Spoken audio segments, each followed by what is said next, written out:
Hey guys, Kyle Reese here. We are going to take a few minutes to talk about how IBC policies are designed, how you properly structure an IBC policy, because within a policy there is structure. Now, every policy has to have a base. This is required to do anything else.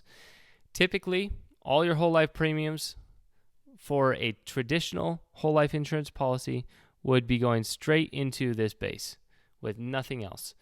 It is not very efficient. It provides a steady death benefit, but it's not a very high death benefit for what the premiums actually get you. Again, this is our base, or as I like to think about it, this is our foundation. And everything that we build on top of it is going to be really where the fun stuff happens. But you have to have a foundation to build anything. On top of this base, we're going to have a PUA rider. And this stands for paid up additions.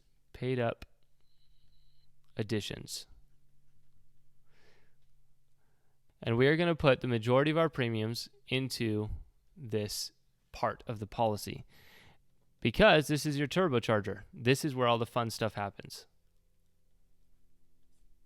Now, what do each of these elements provide? The foundation provides the initial death benefit. The turbocharger increases your death benefit. Every time you put money into this policy, you're going to have an increased death benefit on your policy, and that's permanent. That's never going to go away. This brings in a lot of the guaranteed stuff to the policy. Because it increases death benefit with paid up additional insurance, it also increases your cash value. Another way of saying this is your equity. Now, there's a third element that we have to talk about, and that is the Mech Limit. Back in the 80s, the government came in and said, life insurance policies are way too efficient, and we're not getting any tax dollars on them. So what we're going to say is once a policy is in force, if you ever fund more than the Mech Limit, we're going to treat the entire policy as if it's a qualified plan, and we're going to tax it as such. So obviously, we don't want to hit this Mech Limit. We want to raise this Mech Limit as high as we can so that we could put as much PUA into the policy. And the way that we do this is we add a term life rider for pennies on the dollar, it's super cheap, to the base policy.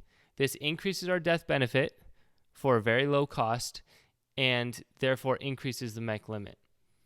And we're allowed to put as much PUA as we can based on the design into the policy.